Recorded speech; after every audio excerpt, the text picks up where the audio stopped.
बहुत समय पहले की बात है। हिमालय की तराई में स्थित एक छोटा सा राज्य था सिद्धपुर। यह राज्य प्राकृतिक सौंदर्य और अध्यात्म के लिए प्रसिद्ध था। यहाँ के लोग सरल, ईमानदार और मेहनती थे, परंतु दुर्भाग्यवश इस राज्य में अधिकतर लोग अत्यंत निर्धन थे।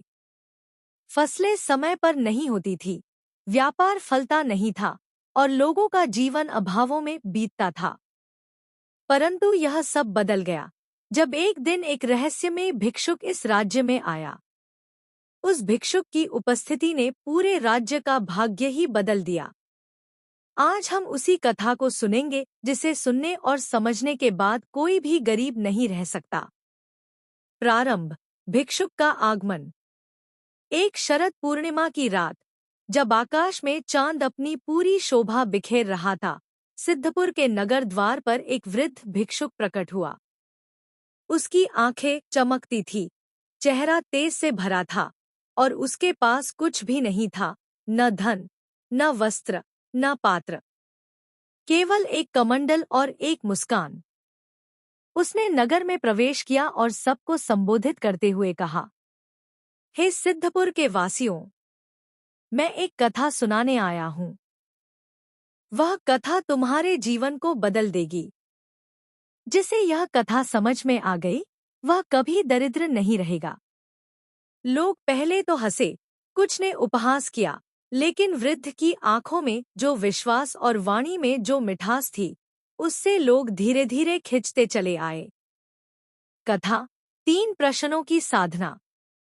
भिक्षुक ने सबको इकट्ठा किया और कहा, इस संसार में निर्धनता केवल धन की कमी से नहीं आती, बल्कि ज्ञान, कर्म और विश्वास की कमी से आती है।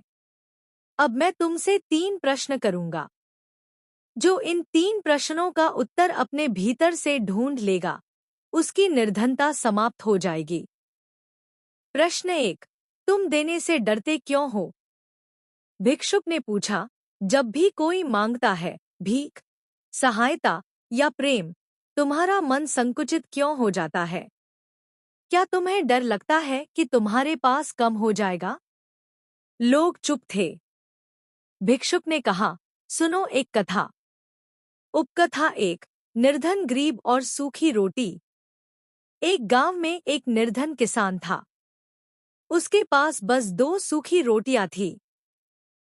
उसी दिन एक भूखा साधु उसके दरवाजे पर आया। किसान के मन में द्वंद्व हुआ, अगर मैंने उसे दे दी तो खुद क्या खाऊंगा? पर एक क्षण बाद उसने वह दोनों रोटियां साधु को दे दी। साधु ने मुस्कुराकर कहा, तू सच्चा दाता है, तेरा भाग्य बदलेगा। अगले दिन किसान के खेत में एक सूखा कुआं खुद ब खुद जल से भर गया। उसी कुएं के जल से उसकी फसलें लहलहाने लगी और कुछ ही वर्षों में वह गांव का सबसे समृद्ध व्यक्ति बन गया। भिक्षुक बोला, देने का भय ही निर्धनता का बीज है। प्रश्न 2। क्या तुम कर्म में विश्वास रखते हो या परिणाम में? लोग सोच में पड़ गए। एक नौजवान बोला, स्वामी जी, हम मेहनत करते हैं, लेकिन जब परिणाम नहीं मिलता तो हताश हो जाते हैं। भिक्षुक मुस्कुराया, तो सुनो अगली कथा। उपकथा 2। पत्थर तोड़ने वाला बालक।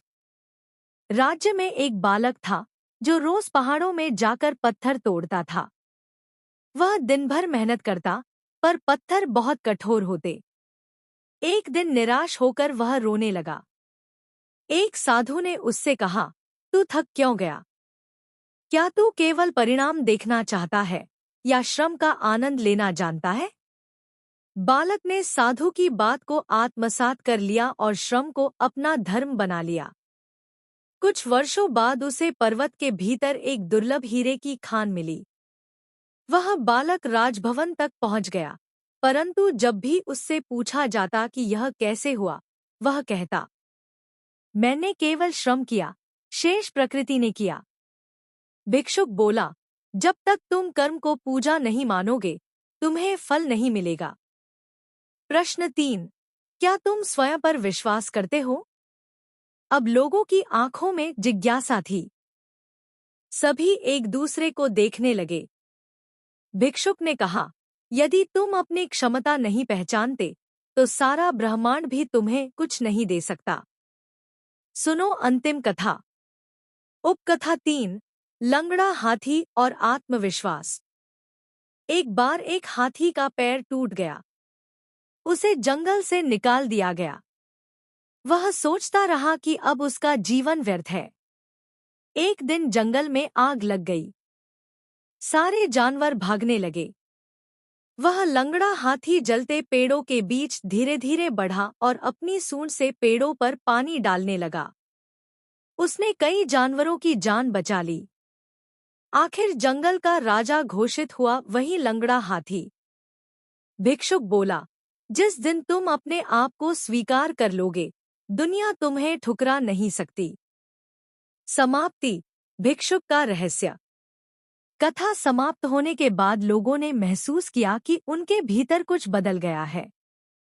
उन्होंने अपने भीतर झांकना शुरू किया, कर्म में विश्वास किया, देने का साहस किया और सबसे बढ़कर स्वयं पर विश्वास करना सीखा।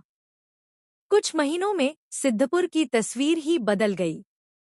खेती सफल होने लगी, व्यापार फला फूला और लोगों के जीवन में आनंद भर गया। भिक्षुक एक दिन चुपचाप नगर से चला गया, पर जब राजा ने उसकी खोज की तो पता चला कि वह कोई सामान्य भिक्षुक नहीं था, बल्कि भगवान विष्णु स्वयं अज्ञात रूप में आए थे, अपने भक्तों की परीक्षा लेने। निष्कर्ष। जो देता है वह पाता है, जो करता है वह फलता है, जो स्वयं पर विश्वास करता है वही विजय होता है। इस कथा को जिसने अपने जीवन में उतार लिया वह कभी निर्धन नहीं रह सकता। इसलिए इस कथा को केवल सुनो नहीं, जियो।